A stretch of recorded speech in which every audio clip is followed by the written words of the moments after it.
Bueno, ahora nos tocó exponer sobre patologías del oído. Los integrantes son los que se ven en pantalla. Mi nombre es Rubén Paino Maniculi. Y siguiente, por favor.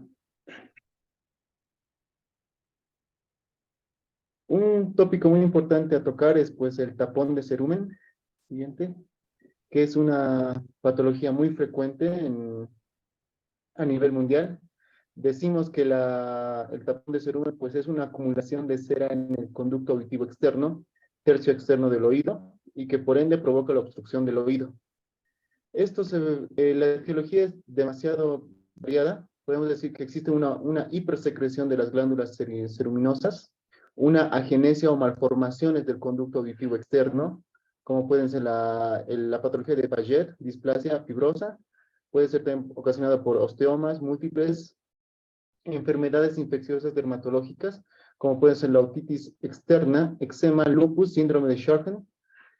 Tenemos como importancia las glándulas sebáceas y ceruminosas, que básicamente son de 2,81 milímetros, perdón, que son de 2,81 miligramos, que se va a producir semanalmente de este tipo de cera.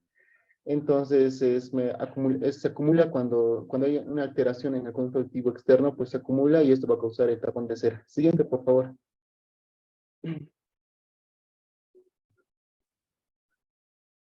Cabe recalcar que una de las funciones de las glándulas ceruminosas pues, son inmunoglobulinas que van a ayudar a la defensa del conducto auditivo. En la clínica del tapón ceruminoso podemos tener la hipoacusia brusca, el tinnitus o acúpenos, que esto básicamente va a ser relacionado con cuando la cera esté en contacto con la membrana timpánica. La autofonía, que uno mismo se va a sentir cómo está hablando un tipo de voz propia dentro del mismo, o que lo escuche el mismo. Sensación de plenitud y el vértigo, que puede ser en casos ya extremos. El diagnóstico de esta patología pues va a ser mediante la observación directa con el otoscopio. Como se puede ver en la imagen, existe taponamiento de cera completo, parcial y en diferentes tiempos, ya que estos pueden ser tempranos y en algunos pueden ser tapones de cera ya oscuros, que quieren decir que son de larga data. Siguiente, por favor. El tratamiento básicamente es la extracción del tapón de cera. Esto se puede hacer tiene que ser un personal capacitado, que puede ser un otorrinolaringólogo, o un personal que también haya sido capacitado, pues puede ser un médico general, ¿no? Es la extracción mediante visión directa con el gancho o abotonado, como se puede ver en la imagen, mediante una ampliación de la imagen, como se puede ver acá. Mediante irrigación con agua templada, esto es el que más se va a usar y es el más efectivo, pero en ocasiones cuando ya está impactado en la cera, pues va a ser mediante la extracción con visión directa. ¿Qué se debe hacer en el lavado de oído? Ablandar la cera antes de extraerla. Esto se debe hacer con glicerina. Esto se dice de 2 a 3 días. Primero se ponen las gotitas en el oído y pues se va a ir ablandando. También el agua tiene que estar a 37 grados o una temperatura corporal, ya que esto puede también dañar el oído y puede causar una lesión que se denomina pues hipoacusia o tinnitus. ¿Cuándo está contraindicado el lavado de oídos? Pues puede ser que el paciente tenga una perforación timpánica, una infección, una otodinia, y obviamente se debe tratar de evitar lavar el oído en ancianos y en diabéticos, porque puede causar una infección secundaria a este tipo de evento. Siguiente, por favor.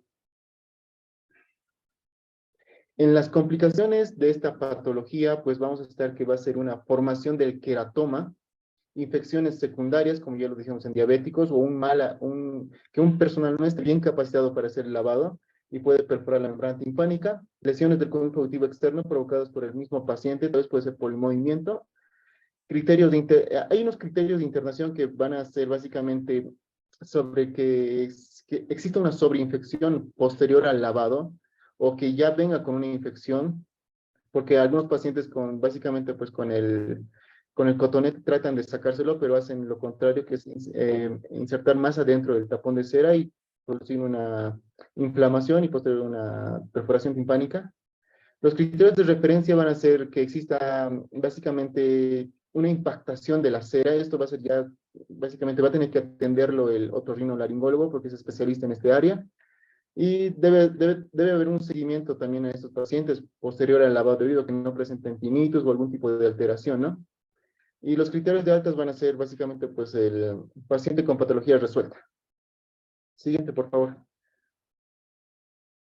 El diagnóstico diferencial de esta patología va a ser el tapón epidérmico, que básicamente van a ser descamación de la parte del conducto auditivo externo. El cuerpo extraño, que pueden verlo acá en imágenes, puede ser un bicho o un agente extraño como los niños suelen usarlos. Sangre coagulada, posterior a un golpe, y exudado purulento. Siguiente, por favor.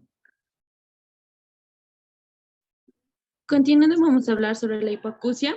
La hipoacusia va a ser... siguiente, por favor. La hipoacusia se va a denominar a la sordera por efecto funcional que ocurre cuando el sujeto pierde la capacidad auditiva.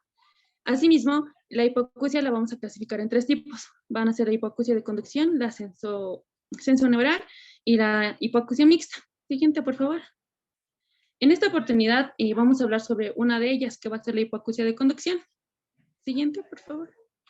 La cual vamos a definir que se va a referir a la pérdida auditiva resultante de una alteración en la transmisión de la vía aérea desde la onda sonora, desde el conducto auditivo externo hasta el conducto auditivo interno. Por lo tanto, esto va a corresponder a un impedimento de la transmisión del sonido por alteraciones a nivel del pabellón auricular. Asimismo, en general, se consideran potencialmente tratables y van a ser recuperables, pero debemos ver primeramente su etiología. Siguiente, por favor. La etiología de la hipoacusia se va a determinar según el área que esté comprometida. Como en este caso vamos a mencionar 2 tipos, el conducto o el conducto auditivo externo y el oído medio. Dentro del conducto auditivo externo vamos a encontrar el tapón de cerumen, cuerpo extraño, otitis externa obstructiva, tumores o malformaciones. En el oído medio vamos a encontrar más variedad de malformaciones, también fracturas, o otitis media aguda, otitis crónica y otoesclerosis. Siguiente, por favor.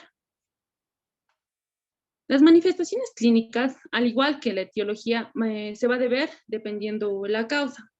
Puede ser que haya sido por un tapón de cerumen o por un cuerpo extraño. Asimismo, la hipoacusia puede ser de instalación súbita o progresiva. Entre las súbitas podemos mencionar un tapón de cerumen y entre las progresivas una otoesclerosis.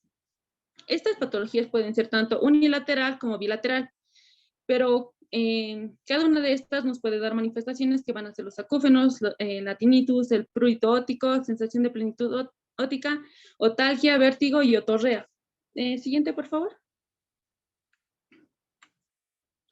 Para sus diagnósticos se precisa una anamnesis completa, porque debemos prestar atención principalmente a 2 causas. Primeramente, el motivo de consulta, prestar atención a los antecedentes heredofamiliares y prestar atención a los antecedentes personales del paciente. Asimismo, también debemos prestar atención de que la edad del paciente. Dentro de la exploración podemos hacer una otoscopía, la cual la otoscopía nos va a salir positiva en caso de que no podamos llegar a ver la cadena osicular, que va a estar comprometida más que todo por un tapón de cerumen o por un cuerpo extraño que pueda estar obstruyendo la visualización. Así también dentro de las imágenes podemos observar una tomografía de oído en la cual podríamos ver que no existen alteraciones. También en caso de cuerpos extraños no vamos a poder ver los cuerpos extraños, no se van a poder ver a menos de que sean objetos metálicos que se lleguen a observar y con mayor hiperradiolucidez o hiperradiolucidez. Asimismo, podemos pedir una impedanciometría o una timpanometría que nos va a mostrar en caso de otoesclerosis que va a haber una curvatura. La impedanciometría se va a dividir en 3 tipos de líneas. Un tipo A, que va a ser una mayor, que va a estar de coloración roja, como podemos ver en la imagen. Bueno, de coloración verde, mejor dicho. Y la tipo A, después va a estar la tipo AB, que va a ser la de coloración verde, la tipo C, que va a ser la que más o menos podría decir que va a ser un reflejo acústico positivo. Esta impedanciometría no se debe pedir o no se debe solicitar en caso de compromiso del conducto auditivo externo, porque llegaría a complicar la situación del paciente. Siguiente, por favor. Dentro del tratamiento, y como si bien pudimos ver, va a depender netamente de la etiología. Asimismo, podemos mencionar tres tipos de tratamiento o tres tipos de manejo: el tratamiento médico, la amplificación y el tratamiento quirúrgico. Dentro del tratamiento médico vamos a poner un ejemplo, como exponía ya mi compañero, el tapón de cerumen, que sería el retiro del tapón o del cuerpo extraño con gotitas ópticas para disminuir la inflamación del conducto auditivo externo. La amplificación, ¿qué queremos decir con amplificación? La amplificación se va a dar mediante el uso de audífonos que nos van a presentar la mayor frecuencia con la más utilización, también dispositivos osteointegrados que van a estar integrados netamente cerca del conducto auditivo externo y las prótesis implantables en el oído medio. En el tratamiento quirúrgico podemos mencionar la punción timpánica con colocación de coleras, la cirugía reconstructiva de oído externo y también de oído medio, la resección de tumores o quistes y cierre de la perforación del tímpano. Siguiente, por favor. Bien, buenas noches, doctor. En esta oportunidad voy a hablar del síndrome de Meniere. Siguiente, por favor. Bien, el síndrome de Meniere es un síndrome caracterizado por presentar un hidrógeno linfático, ¿no?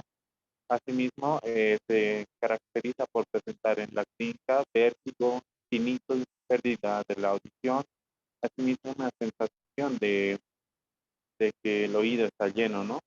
Asimismo, esta patología se caracteriza por presentar una clínica característica en todo caso en cuanto al tiempo de duración, al tiempo eh, a la característica en que se presente la clínica, ¿no?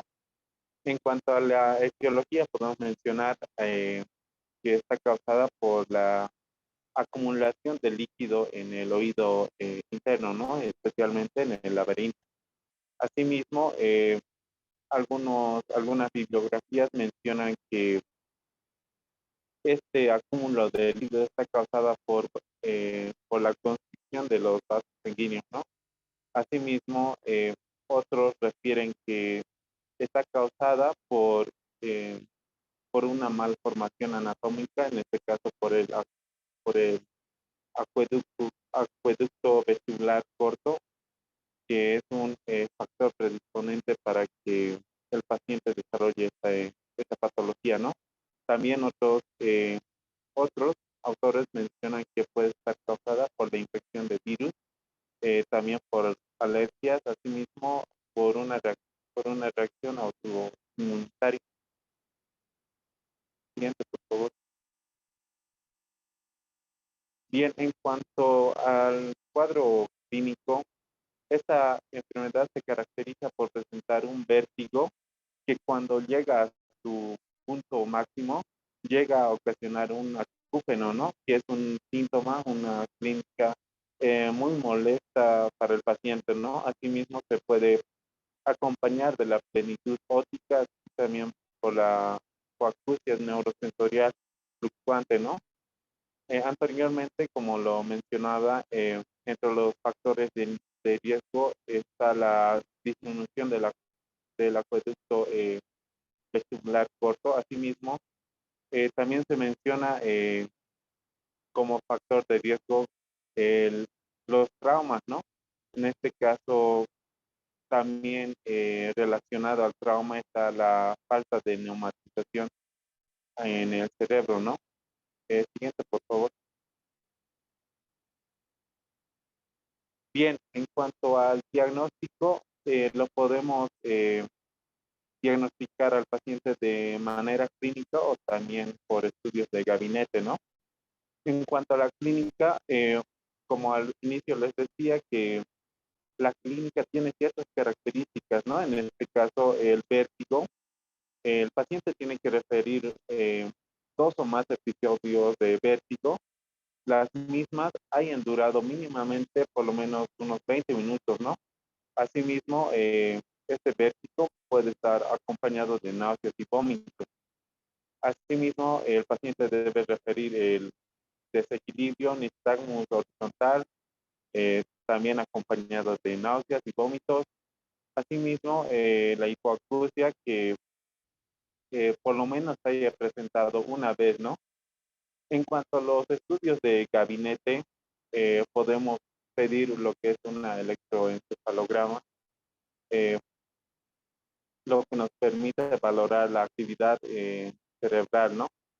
Asimismo, podemos solicitar estudios de imagen que nos ayudan de gran manera, ¿no? Ya que nos ayuda a descartar un factor predisponente, como anteriormente lo mencionaba, como es el acueducto vestibular corto, nos ayuda a descartar esta malformación, ¿no?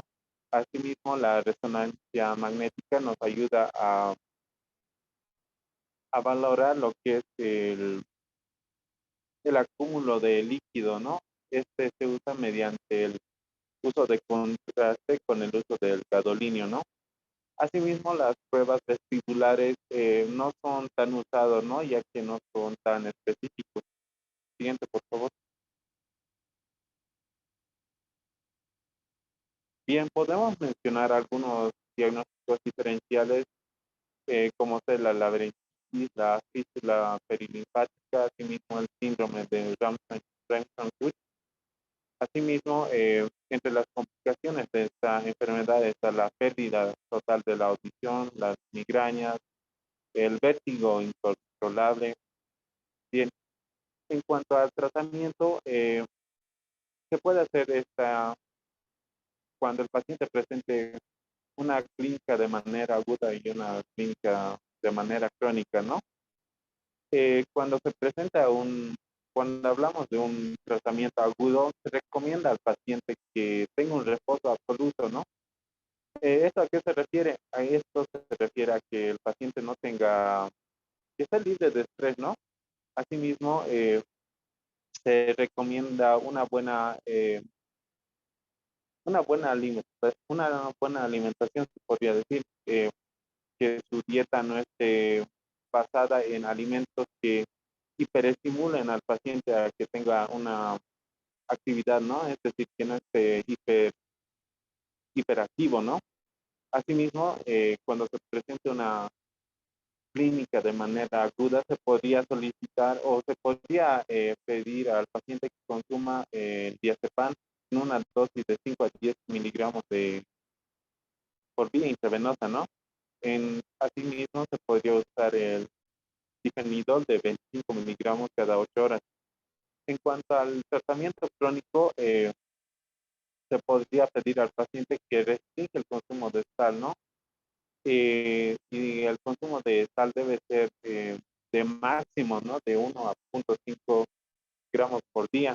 Asimismo, se puede usar fármacos diuréticos como ser la hidroclorothiazida y otros vasodilatadores, ¿no? Para disminuir el número de episodios de vértigo. Asimismo, se puede hacer tratamientos intratimpánicos con dexametasona. Asimismo, se recomienda, ¿no? Lo que es el tratamiento quirúrgico, ya que presenta una mayor efectividad, ¿no? Y eh, garantiza al paciente de que esta patología tenga mejores resultados, ¿no? En cuanto al tratamiento quirúrgico, se puede usar lo que es la neuroectomía y la labirinectomía. Siguiente, por favor.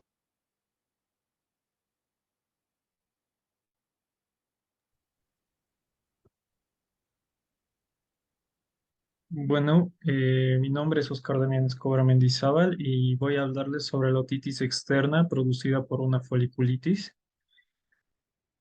Bueno, empezamos con la definición. Esta va a ser un proceso infeccioso de un folículo piloso del tercio externo del conducto auditivo, el cual se va a llegar a infectar por las diferentes bacterias. En este caso ya hablamos de la etiología. Puede ser producida una infección por bacterias gram negativas como la Pseudomonas aeruginosa y el Staphylococcus aureus. El cuadro clínico que va a presentar esta foliculitis va a ser una otalgia se verá al movimiento del paciente, la sensación de que hay un cuerpo extraño dentro del conducto auditivo externo, un malestar general, igualmente una fiebre, lo que es la otorrea y la hipoacusia. Los signos que vamos a ver van a ser el signo del trago, como podemos ver en la imagen, al presionar. Este se llama signo del trago positivo. También vamos a evidenciar edema, eritema, también podemos presenciar una mácula o una pústula. Esto puede ser a simple vista o a la otoscopía. Los factores de riesgo van a ser que el paciente presente una exostosis ósea en el conducto auditivo externo, que este sea anatómicamente estrecho, una estenosis, por ejemplo, que haya un cerumen impactado, llevar prótesis auditivas o problemas cutáneos que predispongan al rascado o a la infección. En diagnóstico diferencial, tenemos que diferenciarlo de las siguientes patologías como una otitis externa vírica, otitis externa micótica, también lo que sería una otitis eczematosa, dermatitis seborreica o reacciones alérgicas también. El diagnóstico se va a hacer por otoscopía, en el cual se va a evidenciar lo que es un edema o eritema, mácula y pústula, bueno, o pústula. Y podemos hacer también un laboratorio, eh, lo que es un cultivo y un antibiograma ótica. Y el tratamiento, el tratamiento recomendado va a ser el calor local. Se puede usar una terapia antibiótica tópica, como usar una gasa con mupirocina. Se suelen asociar analgésicos o antiinflamatorios orales, como el paracetamol o el ibuprofeno para el tratamiento del dolor. Y si la situación es más grave, se pauta un tratamiento oral con cloxacilina o la amoxicilina clavulánico bioral. Si hay alergia a la penicilina o resistencia, se puede usar una clindamicina oral y a veces es preciso un drenaje quirúrgico.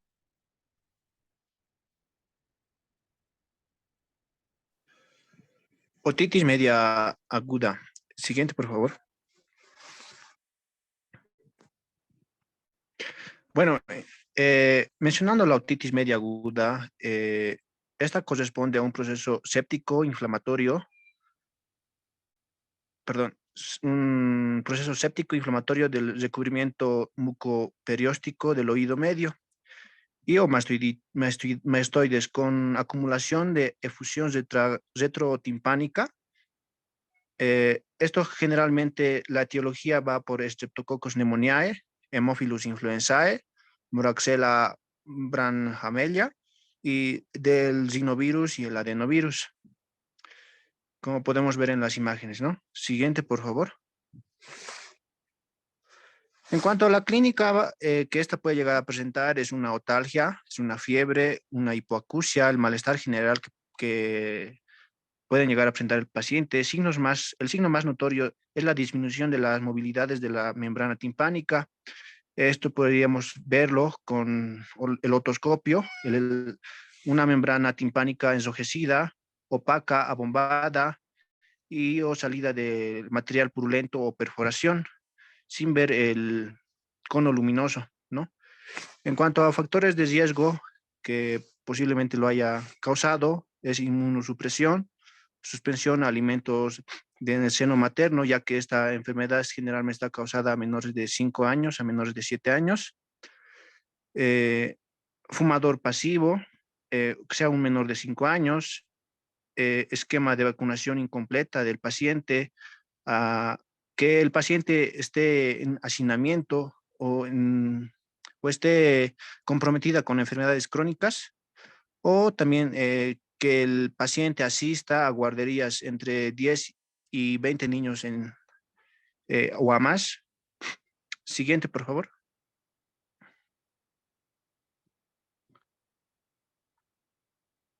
En cuanto al diagnóstico diferencial, podemos mencionar tres, que es la otitis media crónica, la mastoiditis y la laberintitis, que son complicaciones o como diagnóstico diferencial, ya que llevan el mismo signo sintomatológico de esta patología. En cuanto a las complicaciones, podemos mencionar y dividirlas en dos, las intracraneales y las extracraneales. Las complicaciones intracraneales van a ser extradurales, subdurales, intraparenquimatosas o dural. En cuanto a las extracraneales, va a haber las zigomatitis, laberintitis, la petrositis, mastoiditis, parálisis del nervio facial o el síndrome de Gradenigo, el absceso de Bessoir, otitis, osteomielitis, absceso de Amuret o absceso de Lutz.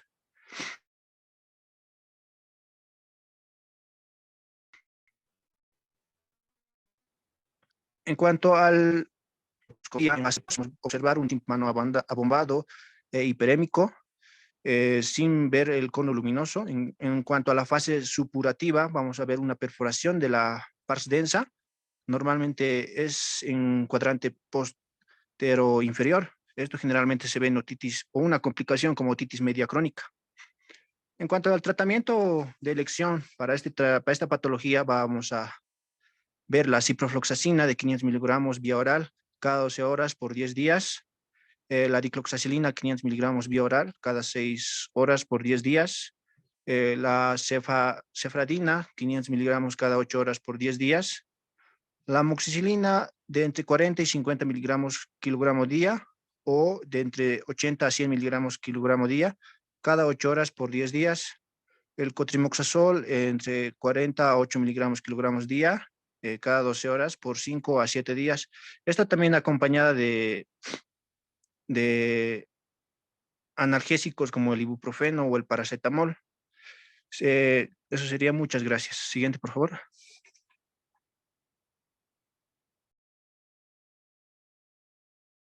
Muchas gracias por su atención.